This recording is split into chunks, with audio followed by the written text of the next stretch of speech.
Segment ہمارا صراط مستقیم، اور آج دیکھیے اس خاکے میں معاشرے کے کس امر کی، کس نقص کی، کس انداز میں نشاندہی کی گئی ہے۔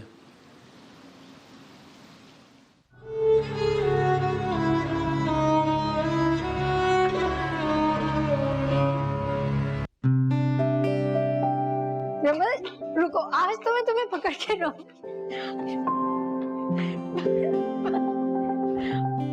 دیکھا، آج میں جیت گئی۔ ہاں، آج آپ جیتی اور میں ہار گئی۔ تھک گئی نا؟ رکو تمہارے لیے پانی لاتی۔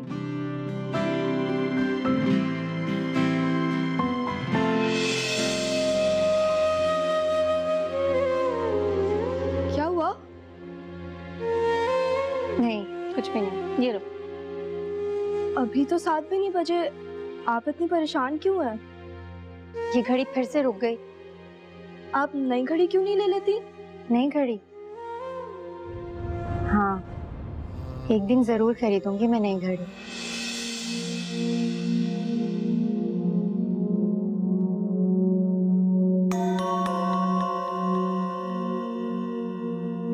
ارے رخسار باجی، آپ السلام علیکم۔ آپ کھڑی کیوں ہیں؟ آئے نا بیٹھے۔ میں یہاں بیٹھنے نہیں آئی، ریمل کو لینے آئی۔ تمہیں پتا ہے نا کہ تمہیں مغرب کے بعد گھر سے باہر رہنے کی اجازت نہیں ہے۔ اماں مجھے سمن باجی کے ساتھ تھوڑی دیر اور کھیلنا ہے، آپ جائیں میں آ جاؤں گی۔ تمہاری کھیل کود کی عمر نہیں ہے، اس طرح باہر نہیں رہتے۔ چلو اماں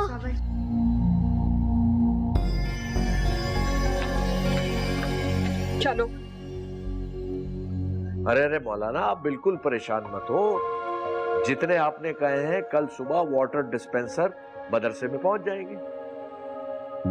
نہیں شکریہ کی ضرورت نہیں ہے، بس دعاؤں کی درخواست ہے اور اللہ تعالیٰ قبول فرمائے۔ بہت بہت شکریہ، السلام علیکم۔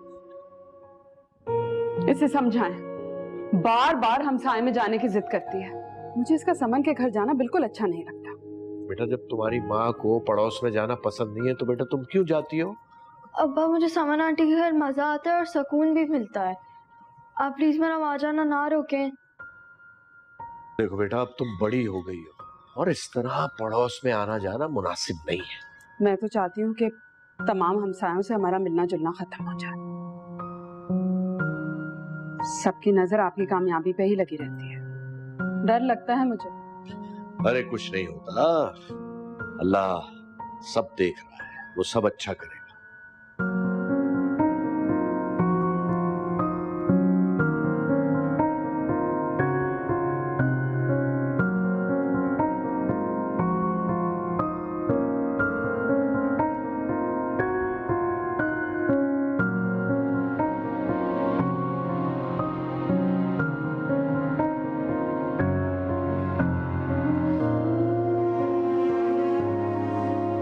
لگتا ہے رخسار باجی کی آج پھر بریانی بنی ہے۔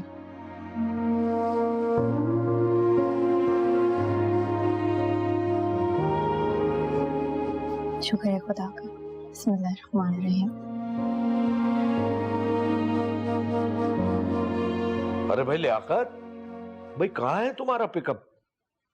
بھائی جلدی سے لے آؤ، مسجد میں یہ سب سامان پہنچانا ہے۔ آؤ آؤ، چلو ٹھیک ہے، اللہ حافظ۔ یہ کیا ہے؟ بھائی میں نے سوچا مسجد کی گھڑیاں پرانی ہو گئی ہیں تو نئی لگوا دوں، اللہ برکت دے گا۔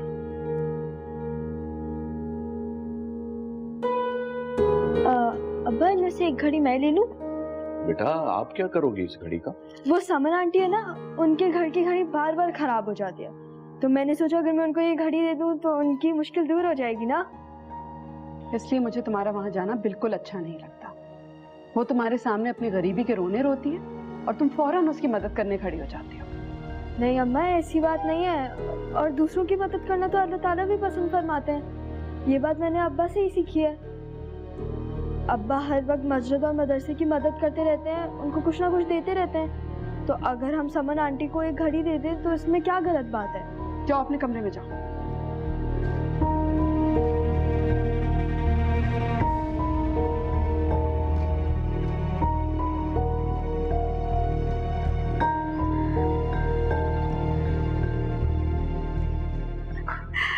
آپ کس مسجد کے لیے سامان لے آئے؟ آپ